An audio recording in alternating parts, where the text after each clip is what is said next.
Chapter 1. Why don't you write a story? Agatha Mary Clarissa Miller was bored. It was a winter morning in 1908, and she was in bed because she was ill. "I'm feeling much better today," she said to her mother, Clara. "I think I'll get up." "You're still ill," said Clara. "The doctor told you to stay in bed and keep warm, and that's what you're going to do." Agatha was 18 years old at this time, but in those days, daughters had to do what their mothers told them. "But I'm bored." "Well, do something then," said her mother. "Read a book or write a story. Yes, why don't you write a story?" "Write a story," said Agatha, surprised. "Yes," her mother said, "like Madge." Madge was Agatha's sister. She was 11 years older than Agatha and sometimes wrote short stories for magazines like Vanity Fair. "I don't think that I can write stories," said Agatha. "How do you know?" said her mother. "You've never tried." And she went to find a pencil and paper. Soon after, Agatha sat up in bed and began to write a story. It was called House of Beauty, a strange story about dreams. It wasn't a very good story. She typed it on Madge's old typewriter and sent it off to a magazine, but they sent it back with a letter. "Thank you for sending us your story. We are afraid we cannot publish it." "You must try again," said her mother. Clara was always sure that her daughters could do anything. So Agatha went on writing stories and sending them out to magazines, but they all came back. She was a little disappointed. "I'll try writing a novel," she decided. An idea came to her. She remembered seeing a beautiful young girl in a hotel in Cairo when she was visiting Egypt with Clara. The girl was always with two men, one on each side of her. One day, Agatha heard someone say, "That girl will have to make her decision between them sometime." It was all that Agatha needed for an idea, and she began writing. It was not a detective novel. It was the story of a young woman in Egypt, and it was called Snow Upon the Desert. It was really two long stories put together to make a book. When it was finished, Agatha sent it to 3 or 4 publishers, but they all sent it back. "Oh dear," said Agatha. "What shall I do now?" "Why don't you show it to Eden Philpotts?" said Clara. Eden Philpotts was a writer who lived near the Millers. During his life, he wrote more than 100 popular novels and many plays for the theater. Agatha was a little afraid of sending her novel to this famous man, but she agreed to do it and sent it off. Mr. Philpotts was a good writer and also a kind man. He read Agatha's novel carefully and wrote her a letter. "Some of your writing is very good, so I'm sending you a letter to take to my agent, Hughes Massey." Agatha, still only 18 years old, went to London on the train. It was a long journey, more than 200 miles from her home in Torquay in Devon, and the trains were not so fast in those days. She was very shy, and Hughes Massey was a big, frightening man. Agatha gave him the letter from Eden Philpotts. Massey read it, talked with Agatha for a while, then kept her book to read. Agatha went home to wait. Some months later, Massey returned Snow Upon the Desert to her. "I do not think that I can find a publisher for it," he wrote to her. "The best thing is to stop thinking about it anymore and to write another book." Agatha was disappointed. She did write another book, but some other important things happened in her life first. Chapter 2. A Shy Young Man. Agatha's father, Frederick, died in 1901 when Agatha was 11 years old. He was an American and was 10 years older than Clara. After he died, Clara began to travel a lot and often took Agatha with her. In 1911, when Agatha was 21, Clara was ill. "You need to go somewhere warm and sunny to get better," Clara's doctor told her. So, Clara decided to go to Egypt again, and she took Agatha with her. They stayed in a hotel in Cairo. There were some English soldiers staying near the hotel, and they often came to the hotel dances. Agatha was a shy young woman, but she loved to dance. During her stay in Cairo, she went to 50 dances. She met a lot of exciting young men and had a wonderful time. When she came back to England, she was soon getting invitations to garden parties, tennis parties, dances, and to country houses for the weekend. Then, a young army officer called Reggie Lucy came home from Hong Kong. Agatha was a friend of Reggie's 3 sisters and often played tennis with them. But she did not know Reggie. He was a very shy young man who did not go out very much. He liked to play golf, but did not like parties or dances. "I like to play golf, but I'm not very good at it," Agatha said when she met him. I could help you," said Reggie shyly. He had dark hair and brown eyes. Agatha liked him. So, while Reggie was in England, he and Agatha played golf nearly every day. One very warm day, they played golf for a little while. Then Agatha said, "I'm hot, Reggie. Shall we have a rest?" They sat under a tree out of the sun and talked. Then, suddenly, Reggie said, "I want to marry you, Agatha. Did you know that?" "Perhaps you did. But you are still very young and—" "No, I'm not," said Agatha. "Not very young." "Of course, a pretty girl like you could marry anybody," said Reggie. "I don't think I want to marry anybody," Agatha said. Yes, I think I'd like to marry you. I have to go back to Hong Kong in 10 days' time," said Reggie. "And I'll be there for 2 years. But when I come back, if there isn't anybody—" "There won't be anybody," said Agatha. So Reggie went back to Hong Kong. Agatha wrote letters to him, and he wrote to her. It was all agreed. When Reggie came home again, they would get married. Chapter 3. Tea at the railway station. On October the 12th, 1912, when Agatha was 22, she went to a dance at the home of Lord and Lady Clifford. They lived near Chudley, 12 miles from Torquay, and there were many young people there for Agatha to talk to. During the evening, a young army officer came up to her. "Will you dance with me?" he asked Agatha. "Me?" said Agatha. "Oh, yes, all right." He was tall and good-looking, with friendly blue eyes, and his name was Archibald Christie. Agatha liked him immediately. They danced together many times that evening, and Archie told her his plans. "I want to fly," he said, "and I'm trying to get into the Royal Flying Corps." "How exciting!" said Agatha. A week later, she was having tea with some friends at a house opposite Ashfield, her home, when there was a telephone call for her. It was her mother. "Come home, will you, Agatha?" said Clara. "There's a young man here. He's just arrived, and I'm giving him tea. I don't know him, and I think he wants to see you." Agatha had to leave her friends and hurry home, so she was not very pleased. But when she got home, she found Archie Christie waiting for her. "Hello," he said. "I was in Torquay and I thought that perhaps it would be nice to see you." His face was red and he looked at his shoes. Agatha smiled. Archie stayed for the rest of the afternoon and for supper that evening. When it was time for him to leave, he said, "Will you come to a concert in Exeter with me, Agatha? We can go to the Red Cliff Hotel for tea after the concert."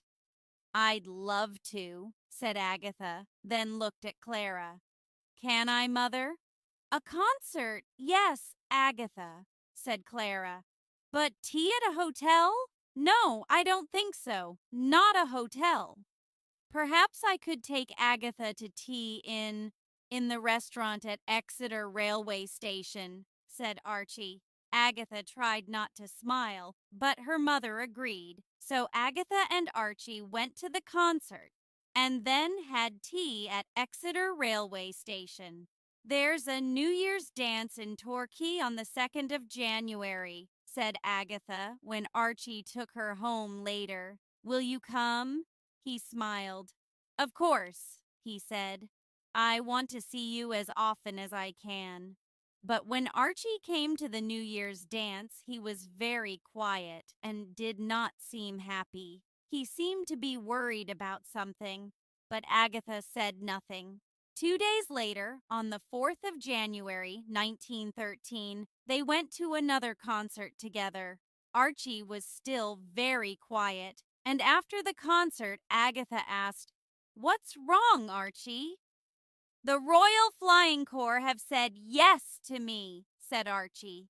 "I have to leave Exeter in 2 days' time. I have to go to Salisbury."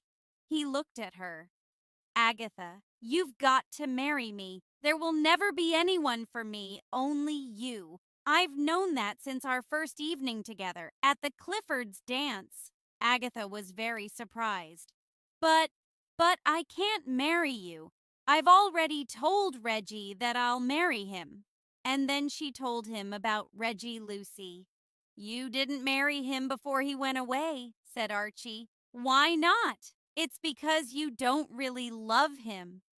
"We thought it was better to wait," began Agatha. "I won't wait," said Archie. "I want to marry you next month or the month after." "We can't," said Agatha. "We haven't got any money. How will we live?" But she did want to marry Archie. "Archie has asked me to marry him, and I want to. I want to very much," she told her mother. Clara was very surprised. "You must wait," she told them both.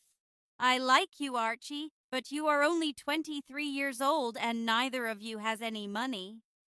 So Archie went to Salisbury, and he and Agatha waited. Agatha wrote to Reggie Lucy. It was a difficult letter to write, but Reggie wrote a very kind letter back to her. "Don't worry about it," he told her. "I understand." In August 1914, England was suddenly at war with Germany. Archie went to France with the Royal Flying Corps, and Agatha went to work as a volunteer nurse at the Torbay Hospital in Torquay. Archie came back to England for 5 days in December, and Agatha went up to London to meet him. Then the two of them went down to Bristol, where Archie's mother lived. They could not wait any longer. They wanted to get married. Archie's mother was not happy about this, but Clara thought differently. "Yes, get married now," she said. "There's a war on. Who knows what will happen? Be happy while you can." So Agatha and Archie were married at last on the 24th of December, 1914. 2 days later, Archie went back to the war, and Agatha did not see him again for 6 months. During the summer of 1915, Agatha was ill and could not do any nursing work at the hospital for 3 or 4 weeks. Then, when she returned, she went to work in the hospital dispensary. And here she learned something which was very useful for a writer of detective stories. She learned about poisons. Chapter 4. A Detective Story. One day, sometime before the war, Agatha was talking with her sister Madge about detective stories. They both enjoyed reading this kind of book very much. "I'd like to try and write a detective story myself," said Agatha. "You couldn't do it," said Madge. "They're very difficult to do. I've thought about it." "Well, one day I'm going to try," said Agatha. The idea stayed in Agatha's head, and she wanted to show Madge that she could do it. And when, years later, she went to work in the hospital dispensary, she again began to think about writing a detective story. There must be a murder in it, of course, she thought. The questions ran busily around inside her head. But what kind of murder? A death by poisoning? Who will die? Who will the murderer be? When? How? Why? Where? And what about a detective? There were some Belgian people living in Torquay who were there because of the war in Belgium. Clara, like everyone in the town, was very kind and helpful to them when they arrived. She gave them chairs and beds for their homes and tried to make them feel happy and comfortable. Now, Agatha suddenly remembered them. What about a Belgian detective? She thought, and began to build the character in her head. He'll be a very clever, very tidy little man. But what shall I call him? I know. I'll call him Hercules. She smiled. It's a good name for a small man, and his second name, Poirot. Hercules, no, Hercule Poirot. Yes, that's it. Agatha thought about her detective story during every quiet minute in the dispensary. She knew a lot about poisons now. She knew which poisons worked quickly and which worked slowly. She knew how much to give and what different poisons smelt and tasted like. She knew how people died from poisons. Did their faces turn blue? Did they die in their sleep or die screaming in pain? A good detective and a good writer of detective stories must know these things. She began to write her story at home and used Madge's old typewriter again. "What are you doing?" Clara asked her one day. "I'm writing a detective novel," said Agatha. "I want to finish it, but it's very difficult." "Why don't you finish it during your holiday?" said Clara. "Go away somewhere nice and quiet and take it with you. Where do you want to go? Dartmoor?" "Yes," said Agatha. Dartmoor. Dartmoor was a beautiful, lonely moor in Devon. Agatha took Madge's typewriter with her and stayed at the Moorland Hotel at Haytor. It was a large hotel with a lot of rooms, but not many people were staying there. For 2 weeks, she wrote in her room every morning, then went for long walks alone on the moor in the afternoons. Everything went well. The characters seemed to come alive inside her head, and during her walks, she planned her writing for the next day. She finished the last half of the book during her holiday, and soon after, she sent it to a publisher. They returned it, but Agatha was not surprised. She sent it out again, but it came back once more. She sent it to a third publisher, but they returned it too. Then she sent it to the Bodley Head Publishing Company and forgot all about it. 2 years went by. Archie came back to work in London. The war ended, and Agatha had a baby, Rosalind. The three of them were living in a flat in London when a letter arrived one morning in 1919. It was from the Bodley Head. Agatha quickly opened the letter and saw the words, "Will you call at our offices? We would like to talk about your book." "It's about my book, The Mysterious Affair at Styles," she told Archie. "I think they want to publish it." "Then you must go and see them at once," said Archie.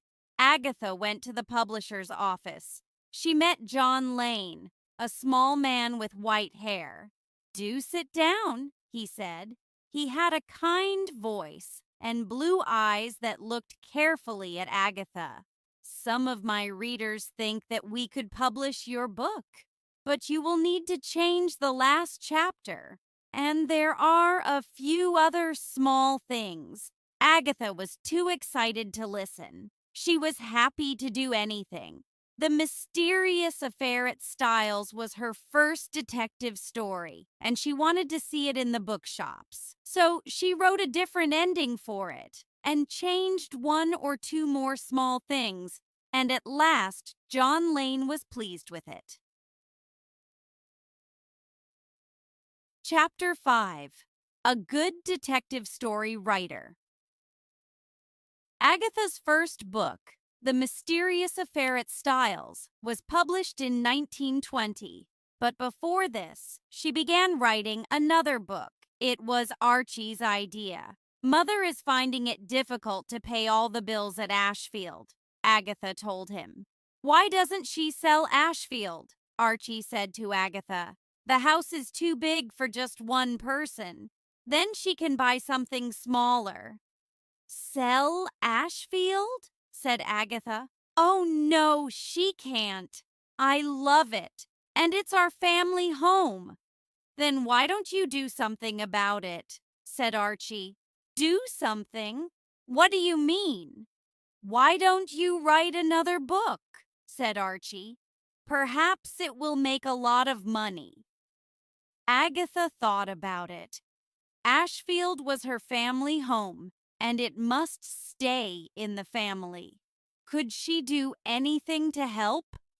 Perhaps I could write another book, she thought. But what can it be about? The answer came one day when she was having tea in a tea shop. Two people were talking at a table near her. Agatha heard a name and began to listen. They were talking about somebody called Jane Fish. What a strange name, thought Agatha. But what a good beginning for a story. Somebody hears a strange name in a tea shop, and then, wait, perhaps Jane Finn will be better. Yes. Now, let me think. And before Agatha left the tea shop, an idea for a story was running around inside her head. She went home and began it immediately. She called it The Secret Adversary, and the book was published in 1922. The story did not have the Belgian detective Hercule Poirot in it, but her next book, Murder on the Links, did. Readers loved Poirot. He was a very short, tidy little man with green eyes, black hair, and a beautiful black mustache. And, like another famous detective, Sherlock Holmes, he was very, very clever. He was not shy about this and was always telling other characters in the story just how clever he was. Other books followed, some with Poirot, some without. The Man in the Brown Suit, Poirot Investigates, and The Secret of Chimneys. Hughes Massey, the agent, was helping Agatha now. You need another publisher, he told her. A publisher who will pay you more than the Bodley Head. You're a good detective story writer, Agatha, and your books are beginning to sell well. So Massey sent Agatha's next book, The Murder of Roger Ackroyd, to William Collins's publishers. It was an important book for Agatha. The Murder of Roger Ackroyd came out in the spring of 1926, and people began to talk about it immediately. What did they talk about? The big surprise at the end of the book. That's cheating, some people said when they got to the end and found out the name of the murderer. No, it's not, said other readers. It's a very clever story. What's the matter with everybody? Agatha said to Archie. I didn't cheat. It's wrong to say that. People must read the story carefully. And she was right. All the clues were there in the story, and a very clever reader could guess the name of the murderer. But most people couldn't. So what was the surprise at the end, and who was the murderer? The only way to find out is to read the book. After The Murder of Roger Ackroyd was published, more and more people began to buy Agatha's books, and Agatha had more money to spend. The Christies bought a house at Sunningdale, about 30 miles from London. What shall we call it? Said Agatha. Styles, said Archie, after your first book. And they put a picture of the front cover of the book, The Mysterious Affair at Styles, on the wall. But not long after they moved to Sunningdale, something happened that put Agatha's name on the front pages of every newspaper in England. She disappeared. People think that it happened because she was very unhappy at this time. First, her mother died. And then Agatha found out that Archie was in love with a young woman called Nancy Neal. Chapter 6. Agatha disappears. On the morning of Friday, the 3rd of December, 1926, Archie left Styles and went to stay with some friends for the weekend. Nancy Neal was also staying at this house for the weekend. Perhaps Agatha knew this. Perhaps she didn't. We can't be sure. Nobody knows what Agatha was thinking late that dark winter evening. Rosalind, now 7 years old, was in bed. The Christies' 2 housemaids were in the kitchen. But we know this. At about 11 o'clock that evening, Agatha went out and drove away in her car. She did not return home that night. On Saturday morning, a woman arrived by taxi at the Hydro Hotel in Harrogate, Yorkshire. The Hydro was one of Harrogate's biggest and best hotels near the center of the town. "Can I have a room, please?" the woman asked. She was carrying a small suitcase and she looked very tired. "Yes, of course," said the man behind the hotel desk. "There's a nice room on the first floor. Room number 5. It has hot and cold water and the cost is £7 for a week." "Thank you. That will be all right," said the woman. "What name, please?" asked the man. "Mrs. Teresa Neal," said the woman with the suitcase. Also, on that cold Saturday morning in December, a 15-year-old boy was walking beside a lake called the Silent Pool. This was at a place called Newlands Corner, about 14 miles from Sunningdale. The boy's name was George Best. Suddenly, George saw a car. It was off the road down by the lake, but the lights were on. "That's strange," he thought. "Why is that car down there? And why are the lights on?" And he went to have a better look. The car was empty, but the driver's door was open. George looked inside. He saw a coat and an open suitcase. Half out of the suitcase were 3 dresses, some shoes, and some papers with the name Mrs. Agatha Christie on them. George quickly went to find a policeman. The newspapers were soon full of the story, and Agatha's picture was on the front pages. Where was the detective story writer? Was she dead? Was she murdered? Did she kill herself? The Daily News wanted answers to these questions and said, on December the 7th, that it would give £100 to the first person with the answers. By the next weekend, hundreds of policemen and thousands of people were looking for her. "Did your wife ever talk about disappearing?" a Daily Mail reporter asked Archie. "Yes," said Archie. "She once told her sister, 'I could disappear any time I wanted to. I would plan it carefully and nobody would find me.' Perhaps this happened. Or perhaps she's ill and can't remember who she is."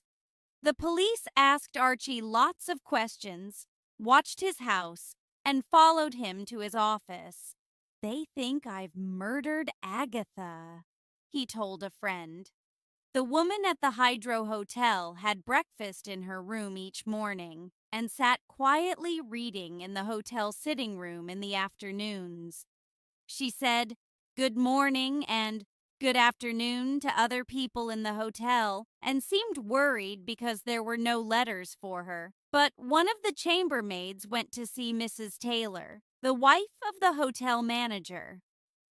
"Mrs. Neal looks like the woman in the Daily Mail picture," said the chambermaid. "You know the one, Agatha Christie." Mrs. Taylor spoke to her husband about it, but they decided to say nothing. They did not want any trouble at the hotel, but 2 more people at the Hydro Hotel were also looking carefully at Mrs. Teresa Neal. Bob Tappan and Bob Leeming played music in the hotel each evening, and both of them watched the quiet woman in the corner of the room and began to think. "I'm sure that Neal woman is Agatha Christie," Bob Tappan said to his friend one evening. "I think you're right," Bob Leeming agreed. "What shall we do about it?" And the next day, they went to the police. The police immediately told Agatha's husband, and Archie Christie arrived at the Hydro Hotel at 6:45 p.m. on Tuesday, the 14th of December. When his wife walked out of the sitting room, Archie saw her and went up to her. "Hello, Agatha," he said. She looked at him carefully, but did not seem sure who he was. "Hello," she said. The hotel was soon full of newspaper reporters. Archie told them later, "I don't think that my wife knows who she is. She doesn't know me, and she doesn't know where she is." He and Agatha left the hotel the next day. There were reporters everywhere. They followed the Christies to the railway station, trying to get pictures of the frightened Agatha, who was hiding her face behind her hands. She looked thin and her face was white. And in London, hundreds of people were waiting at King's Cross Station for the train from Harrogate. Everyone wanted to see the woman of mystery and her husband. Their lives now seemed to be like something out of one of her detective stories. Archie helped the silent, frightened Agatha through the crowd. Reporters shouted questions at them and took pictures, but neither Archie nor Agatha said a word. And for the rest of her life, Agatha never again spoke about Harrogate, the Hydro Hotel, or Teresa Neal. But what really happened that night after she left Styles? Why did she leave her car? How did she get to Harrogate? It was always a mystery. It still is. Chapter 7. A Young Archaeologist. During the first weeks of 1927, Agatha went to stay with Madge and her husband in Cheadle, near Manchester. Archie stayed at Styles, but he wanted to marry Nancy Neal, and he asked Agatha for a divorce. At first, she would not agree, but at last she said yes, and they were divorced in April 1928. Rosalind lived with Agatha. "I don't want to use the name Christie again," Agatha told her publishers. "I will think of another name to use." "But you can't change it now," they said. "Your readers know Agatha Christie. That's why they buy your books. If you change your name, nobody will know who you are." In the end, Agatha agreed to keep the name Christie, but she was not happy about it. But William Collins was right. Thousands of people in England and America were reading Agatha's books now. Then, in the autumn of 1928, Agatha decided to visit the West Indies. Rosalind was at school, and Agatha wanted a holiday in the sun, so she got tickets for a ship to Jamaica. 2 days before she left England, Agatha went to dinner with some friends. During the evening, she talked to some people who were just back from Baghdad in Iraq. Their names were Commander and Mrs. Howe. "People always say that Baghdad is a terrible place," said Mrs. Howe. "But we loved it." She went on talking about the city, and Agatha listened with great interest. She soon decided that she wanted to see Baghdad for herself. "How do you get there?" she said. "By sea?" "You can go by train," said Mrs. Howe, "on the Orient Express." "The Orient Express," said Agatha. "I've always wanted to ride on that famous train. I'll go to Baghdad, not the West Indies." The Howes were very helpful and wrote down the names of interesting places for Agatha to visit. "And you must go to Ur," Commander Howe said. Next day, Agatha changed her tickets for the West Indies for tickets to Istanbul by the Orient Express and then on across the desert to Baghdad. It was an exciting journey for her, traveling alone for the first time. And later, it gave her the idea for another of her most famous books, Murder on the Orient Express. While she was staying in Baghdad, she remembered Commander Howe's words, "You must go to Ur."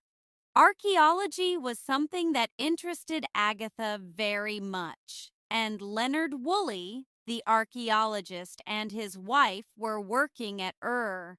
Catherine Woolley was very happy to meet Agatha. "I love your books," she told Agatha. "I've just finished reading The Murder of Roger Ackroyd. It was wonderful." Agatha became the Woolleys' special visitor. She loved and she loved watching the archaeologists. It was slow, tiring work, and they had to dig very carefully. Sometimes they found nothing for hours, and sometimes they found old pots or knives. It was always exciting when one of the workers found something that was thousands of years old. "You must come back again another year," Catherine Woolley said. So Agatha did. She went out in March 1930, the week before the Woolleys planned to come back to England. The plan was that Agatha could travel back with them through Syria and Greece. A young archaeologist called Max Mallowan was working with the Woolleys. He was 25 years old and a quiet young man. "I've told Max to show you Najaf and Kerbala," Catherine Woolley told Agatha. "Najaf is the holy city of the dead, and Kerbala has a wonderful mosque. When we leave here and go to Baghdad, he'll take you there. You can see Nippur on the way." "Oh, but doesn't Max want to go to Baghdad with you?" said Agatha. "He will have friends to see there before he goes home to England."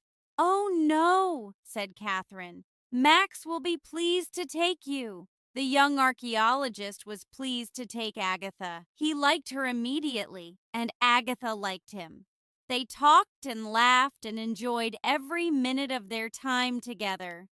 They met the Woolleys in Baghdad, and the four of them traveled to Greece together. But when they got to their hotel in Athens, there were 7 telegrams waiting for Agatha. They all said the same thing. Rosalind was ill. Agatha must come home quickly. "I'll go with you, Agatha," said Max. "Oh, thank you, Max," said Agatha. "But haven't you got plans to—" "I've changed my plans," said Max quietly. "I'm coming with you, Agatha." So they traveled home together. When they arrived, they found that Rosalind was much better, so that was one happy ending. Soon there was another. Agatha was 14 years older than Max, but during the journey home, Max decided to ask her an important question. And when they were back in England, he asked Agatha to marry him. They were married on the 11th of September, 1930, in Edinburgh, in Scotland. 1930 was also the year when Agatha's other famous detective first appeared in The Murder at the Vicarage. Her name was Miss Jane Marple, a little old woman who lived in the quiet English village of St. Mary Mead. Miss Marple looked like somebody's grandmother, a nice, kind woman who enjoyed cooking and gardening. But she also had very good eyes and ears. She saw, heard, and remembered everything. Names, faces, the times of trains and buses, the color of a shirt, the sound of a door shutting, and she always found out the name of the murderer before the police did. Readers loved the Miss Marple stories, and she was soon as popular as Hercule Poirot. But was she a real person? Where did the idea for the character come from? Where? I can never remember, Agatha always said. Chapter 8. Dame Agatha. For the next 25 years, Agatha went with Max on all his archaeological journeys. She loved traveling, and those were the happiest years of her life. It was a good time for writing, too. "It's nice and quiet," Agatha always said. "There's no telephone." And visiting these interesting places gave her ideas for some of her best books: Death on the Nile, Appointment with Death, Murder in Mesopotamia, They Came to Baghdad.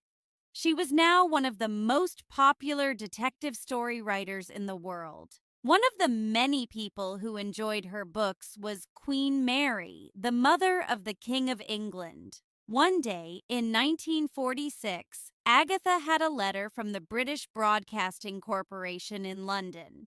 "They want me to write a play for Queen Mary's 80th birthday," she told Max. "A play for the radio." "Then you must do it," said Max.